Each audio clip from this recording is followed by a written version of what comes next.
ECSI fans, you want to revolutionize your sports investing habits? Allow me to tell you about WagerWire. WagerWire is an app that helps you become a superior bettor by allowing you to sync all your sports books and track all your bets in one place. See your current action, your betting history, and stats. You could also sign up for sports books and collect bonus offers. Follow them at WagerWire on X, as it's the best account on the platform. Head to App Store or Play Store now and search WagerWire and download the app. Excuse me, Mr. DJ. Hey, check this out. We got a great show coming your way. From the ECSI Sports Studios, the #1 sports information program in America, The Breakfast Bankroll, with your host, the sports broker, Jeff Dawson.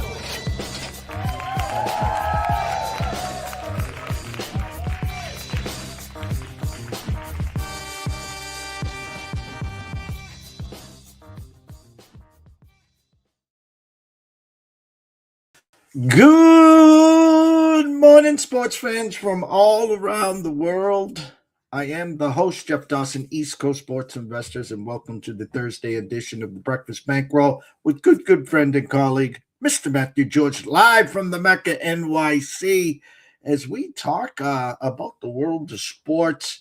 The headline today, what's all the buzz about the NBA Charlotte Hornets as they come into Boston and just take the Celtics to the woodshed? And it's not the first team they've taken to the woodshed. OKC, Spurs, Houston. This team's legit. They got potentially the rookie of the year with Knubel. Fun team to watch. And we're going to talk about them and a lot of other things. It's a big game tomorrow at Seton Hall as the Johnnies control their own destiny due to last night's results in the Big East. Johnnies win, they get the #1 seed. It's clear and simple. Seton Hall, big spot for them. I just went over to Ken Palm right now, and they got the Johnnies winning by 3. So it'll be interesting to see the #1 seed versus a big quad win for Seton Hall there. So a must-watch TV tomorrow. But first and foremost, a shout-out to our proud sponsors and partnerships. It's WagerWire. Head on over to Google Play. Download that app. It is free. Travis, Zach, Guy, myself, Amber, Holly, Carol, Bucks, Matthew, Alan, Drew. The list is endless. Come on down, download the app, head on over to the marketplace, check out some great tickets for sale where you could invest a handful of dollars and look at the potential, some big tickets there for pennies on the dollar. So without further ado, let's bring him in, Mr. Matthew George. Morning, sir. Good morning, Jeff. How are we doing? We're doing great. It's kind of funny. I got your notes, and I had already sent you the link. I already had sent you the headlines, and there it was, front and center. The Charlotte Hornets come out of nowhere. This team, GRP, I hate to even bring them up on our show, but had some kind of funny money futures on them. And next thing you know, he's cashing out, getting $10,000 because of this amazing run. 16 of 19, took the Celtics to the woodshed. They've done the same thing to OKC, the Rockets. Where did this come from? I think it's just a matter of the team actually coming together and scoring the ball. And they're the biggest thing that I will say, and we'll go over stats really quick. They are first in three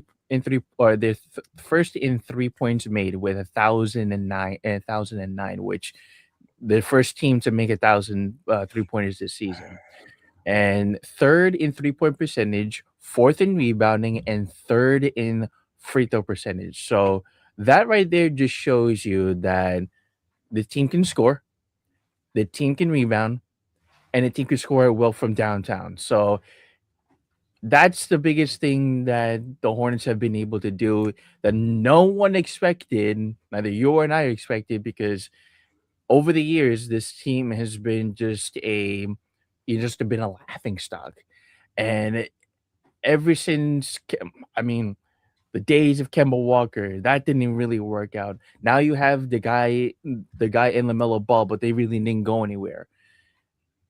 Now it's really been in contention of, can this team can actually make the playoffs? They are one game over 500, and they're seeming to be in the hunt for the play-in. If they could somehow sneak the way into a 6 seed, that'd be even more of a surprise.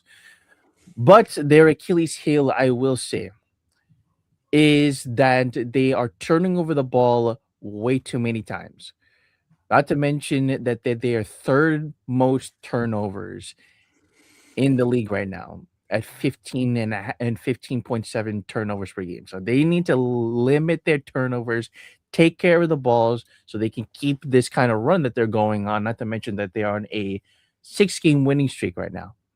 So they can continue this kind of momentum, but having most turnovers, which obviously leads to last in steal, which second to last in steals, right behind. Well, barring in mind that the funny fact of that the Nuggets, Hornets, and the Celtics are the bottom three in steals, which is kind of surprising when I was looking at the stats. Yet those two teams, not mentioning the Hornets, are top contenders in top contenders for the playoffs right now. But other than that, the lack of superstar talent is also the biggest thing for the Hornets right now. I think that they are just one superstar away from being a legit contender for the playoffs, even making of almost a top four seed in the Eastern Conference. Again, LaMelo Ball has been a star throughout the entire time he's since been his rookie year. But guys need to step up like Brandon Miller, guys like Conkin Nipple, who I'm gonna mention in a second here. They need some more camaraderie in that kind of aspect. And superstar talent is probably the biggest heel for them right now. But I mean, as I'm mentioning it now, Conkin Nipple, not to mention his last time I checked yesterday, he is a minus 125 favorite to win Rookie of the Year. I mean, who would expected this guy out of Duke to run the waters of having one of the best 3-point percentages in the league, and not to mention the best 3-point percentage in the rookie class, and scoring at will on 3 levels where he was mostly a 3-point shooter. The guy shoots like Klay Thompson. Like, oh my goodness, where did this come from? He's continuing this kind of run, and he is definitely shooting the lights out like nobody's business. And that's why, unless Cooper Flag, somehow figures out his shooting splits and comes away with like 40-point game, triple doubles, whatever, Conkin Nipple is winning the Rookie of the Year hands down. And if they continue this run, they can. I mean, they can be scary in the first round of the playoffs. Make that experience happen for these guys because they definitely need it too.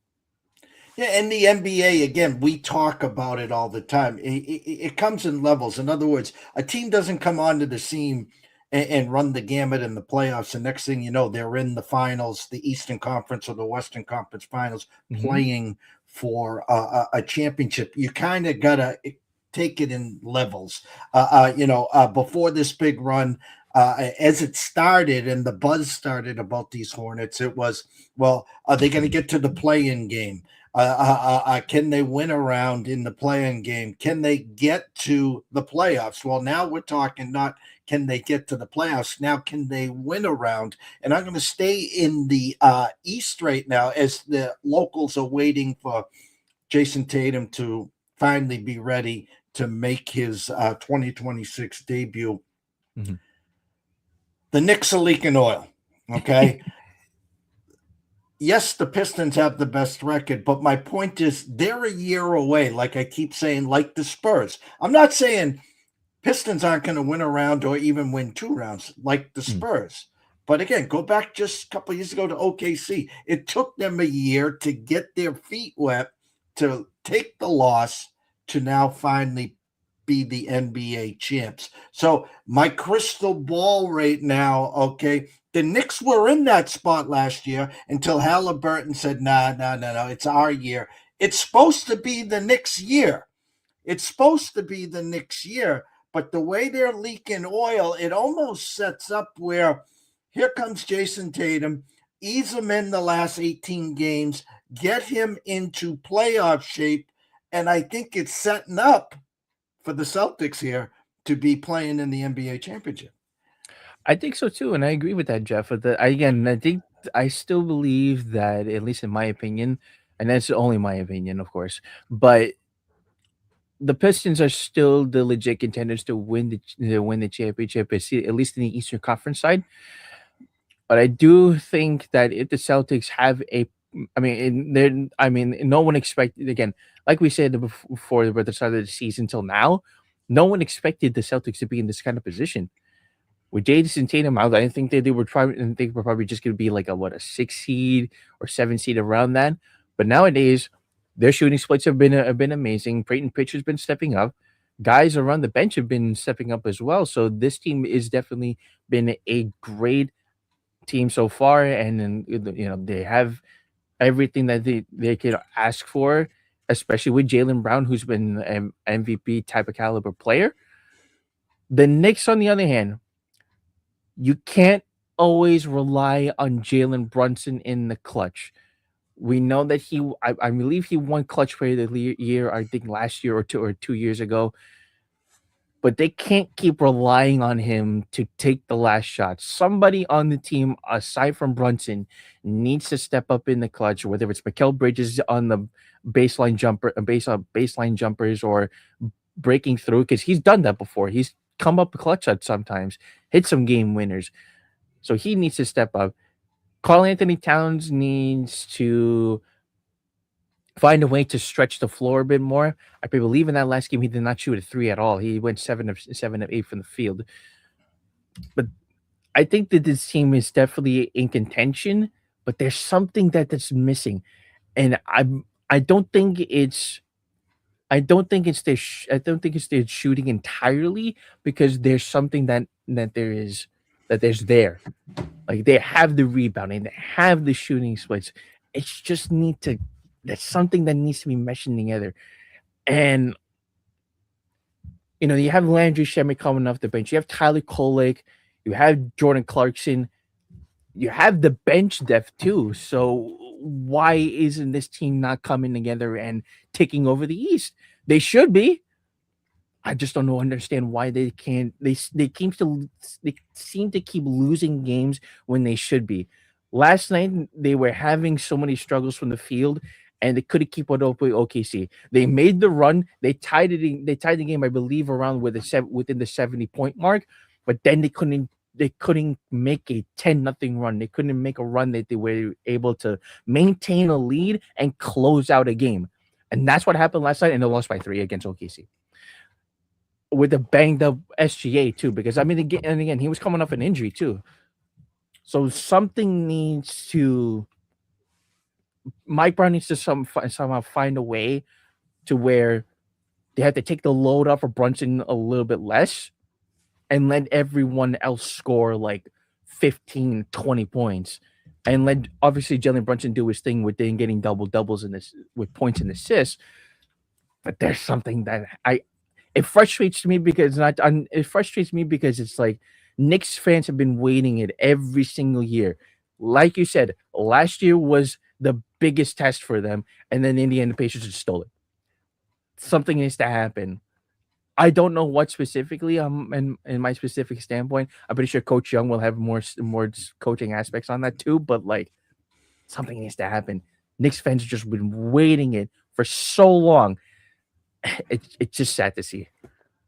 Well, Willis Reed or Patrick Ewing aren't going through that door right now, so we'll see if in the last 18 so games, maybe it will be the Mecca, the Oregon playing. Maybe it will be a seeding.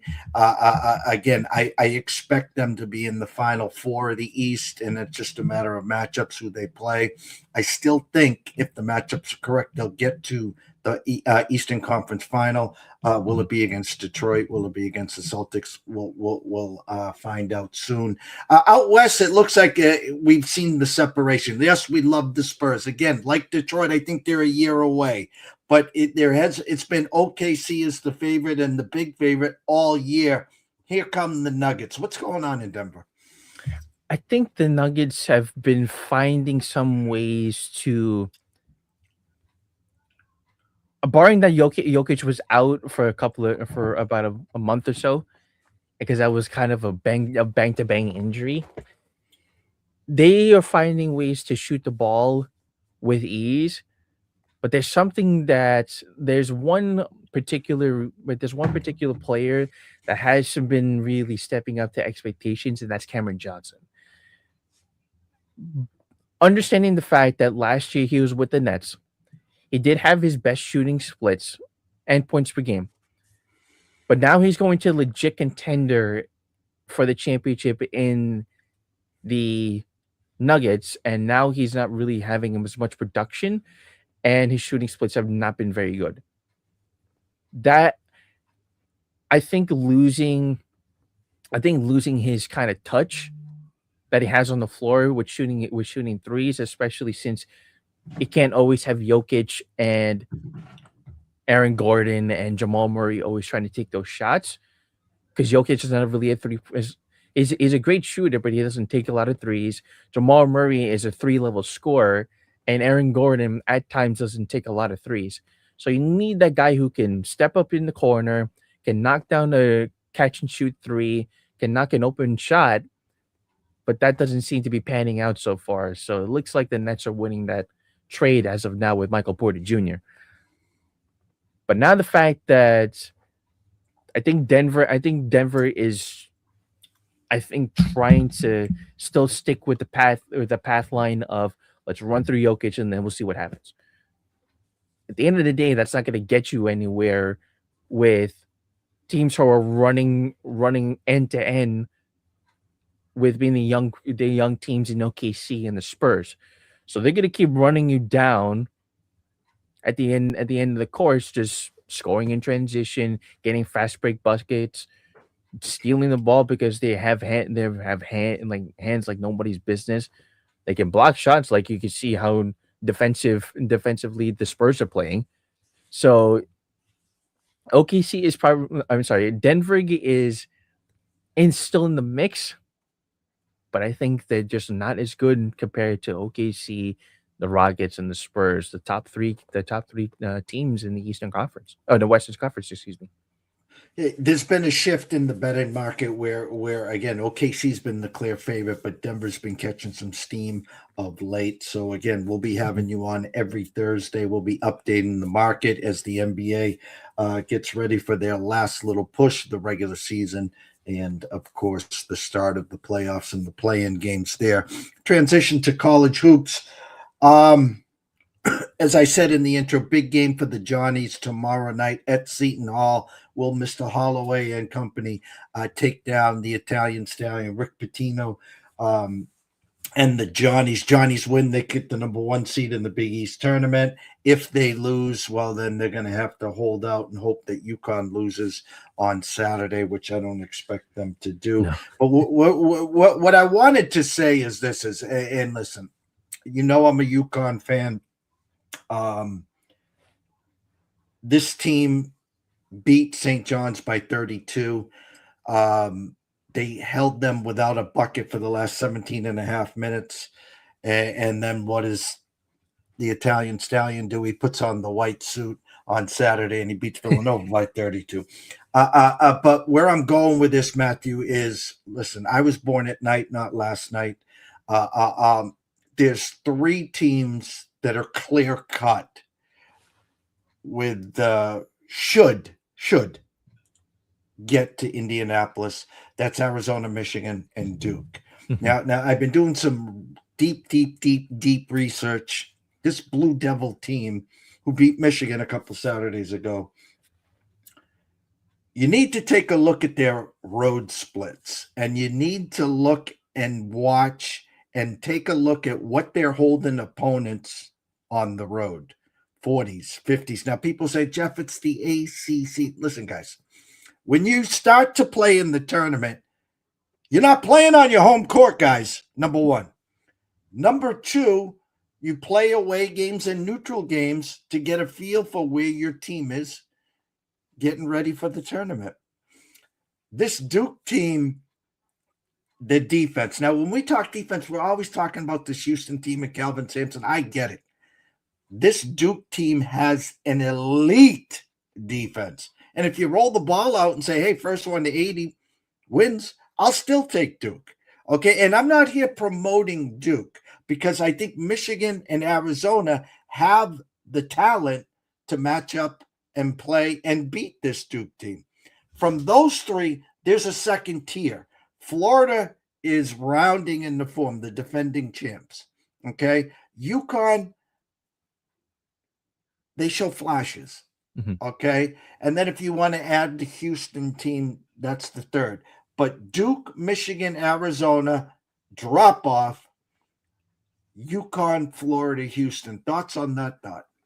I, I think that's where the heads are at with the way the teams are playing together and the way that you know the way the teams are meshing up. I agree with that because the amount of competition that they've been playing and the way they've been dominantly winning these games with those top three teams in Michigan, Duke, and Arizona. I mean, wow! Just it excites you to see of how the NCAA tournament's going to be, and barring that these three teams make it to the Final Four, which I'm pretty sure they will, it goes to show that the talent level is astonishingly there, without doubt. That Cameron Boozer, Yaxel Lendeborg, and Braden Burries.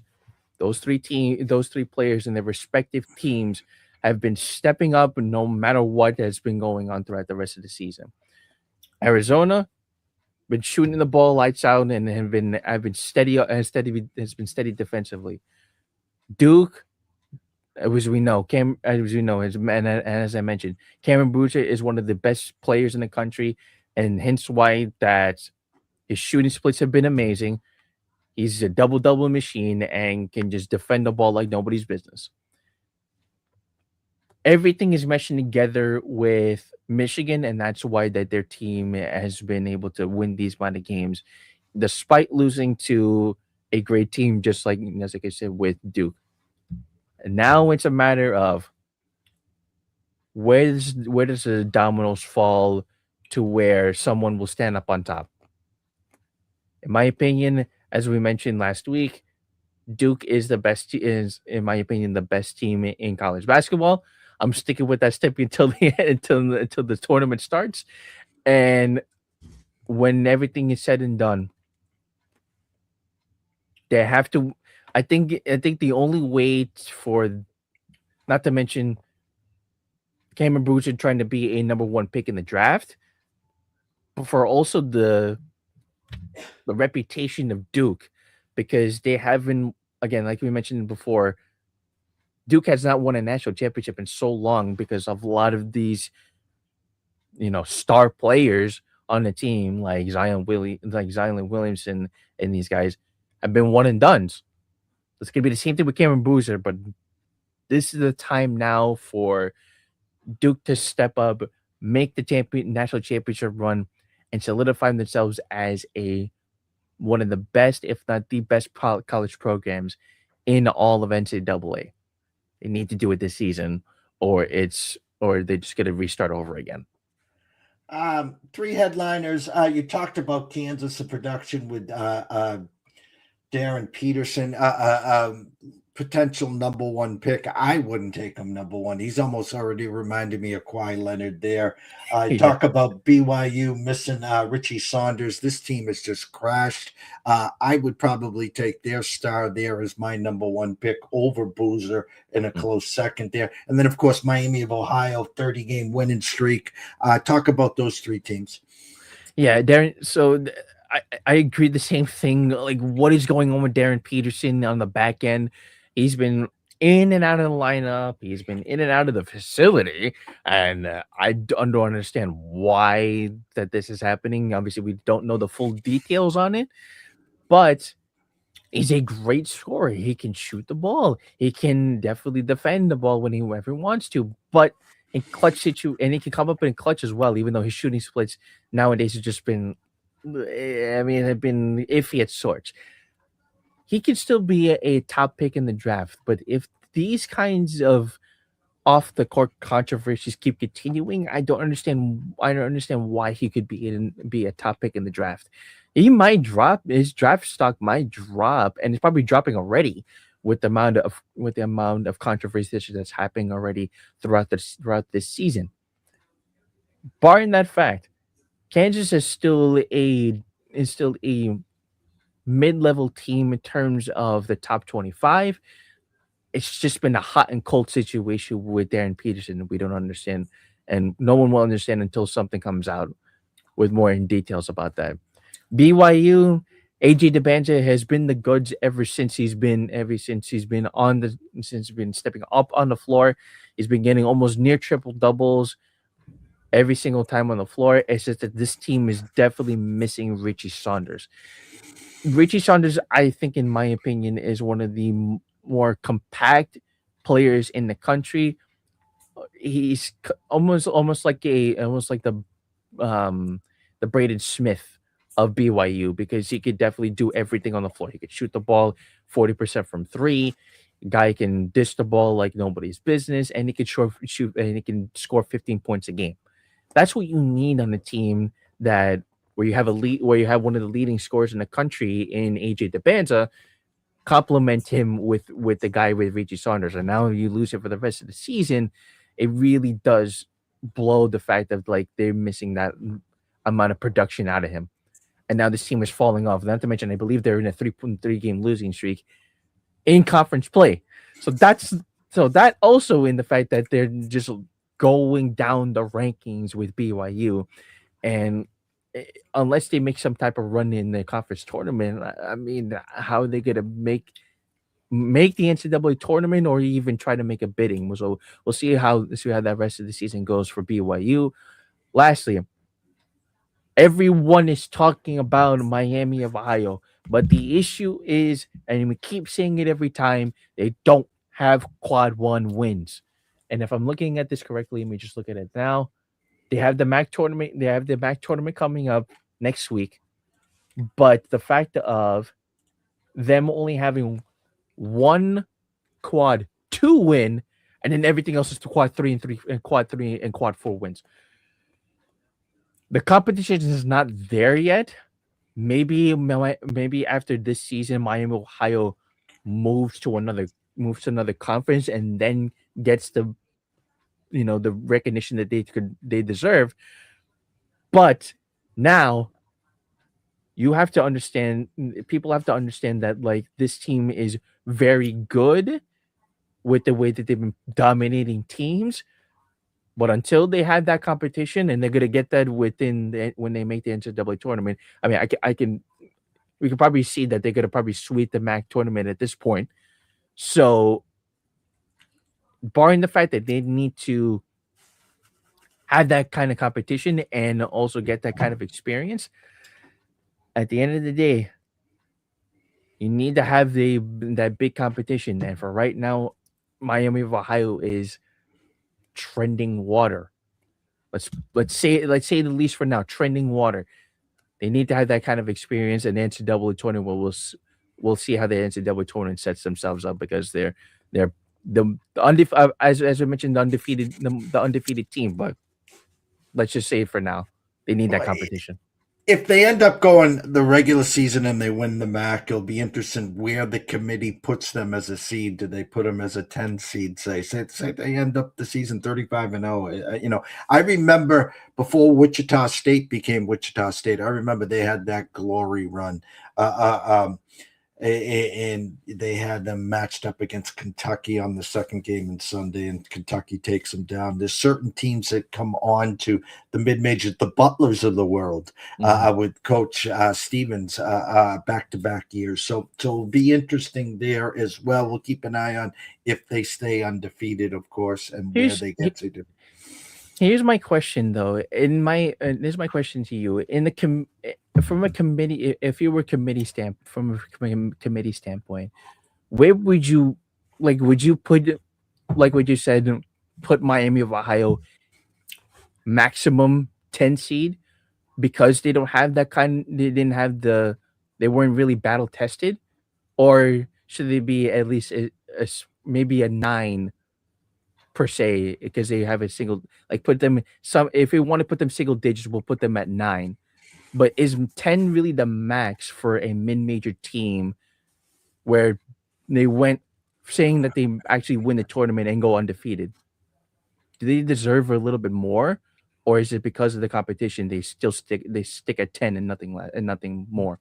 Well, I'll tell you probably what's going to happen, because you always get it one or two. It's usually one beautiful 1 versus 8 on that Sunday of the first weekend. So I could see them putting them in an 8-9 spot, and let's say they win, and there they are facing Duke on that Sunday. Here is the 36-0 Miami of Ohio facing Duke, and they'd probably be 18-point underdogs, something to Mm-hmm. that crazy Agreed. number. So the 8-9 seed is probably where I'd pencil them, and in the Duke region. Yeah, here you go. You want to see how good you are? Let's see if you win the 8-9 seed, and it depends on who they're matched up against, because they'll probably be underdogs in that first game as it is. Never mind trying to get to Duke there. So be interesting there. And the scary thought for the committee is they sheet out, they win the regular season undefeated, and they lose in the MAC championship. In what world are we going to have two teams from the MAC? That's the problem, is who they going to steal a bid from. Hey, Right. listen, so we'll all eyes on the MAC, and that wasn't on either one of our bingo No. cards. How's that? No, definitely not. Lastly, near and dear to your heart, Formula One. Most consider Mercedes has the favorite to be the fastest car in 2026. Is that true with the new regulations, engine changes, and no DRS? And this is very interesting because, well, we're first off, it's great to see that the Formula One season is back. We have two new teams, and we have, well, a change in team in Audi, and then a new team stepping up. And the fact that the amount of changes that have been happening and the amount of testing that's been going on, we see it live, but we don't see a lot behind the scenes in Formula One. I mean, good lord. I mean, this is a lot to take in for this upcoming season. Race one will probably determine this weekend in the Qatar Airways in the Australian Grand Prix to see to how, if teams figured it out with no DRS and the new system overtaking and the new regulations in place. This is going to be a new. I mean, it's going to probably just be basically a reset for all teams, unless some team has figured it out already with the way they can handle dirty, and they can handle dirty air to clean air and being faster, and also trying to battle test against, especially at the start when you're going on turn one and you don't crash out. So at the end of the day, a lot of people are saying that Mercedes is the clear favorite because of the new engine that they have in place. Not to mention that the wind deficiency has been decreased, which is actually helping them in gaining more speed, and the fact of like the way that they constructed their car this season, and the way the tires span out between C3 and C4. Think that this is the year that Mercedes comes back and win without Lewis Hamilton, because Lewis Hamilton has been, over the years, as we know, the champion of Mercedes throughout the years. And now I think it's George Russell and Kimi Antonelli's time to step up in that kind of aspect and live up to the expectation that they can not just be in podium positions like where George Russell did last year and Kimi Antonelli did once this past season, but now they can be winners of more than just one Grand Prix throughout this season. This weekend in Qatar will definitely be a test for all teams, but I think Mercedes blows it away towards the end of the season. Who knows?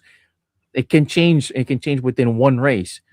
But barring the fact of like with a lot of the information that's come out from Mercedes and the way testing has been going on, I don't think anybody can stop them. Who, barring the fact that Max Verstappen can actually still be like his old self, although there's been a lot of rumors about and a lot of rumors and statements from him saying that this season it might be his last, and the car has just not just been very good in terms of handling.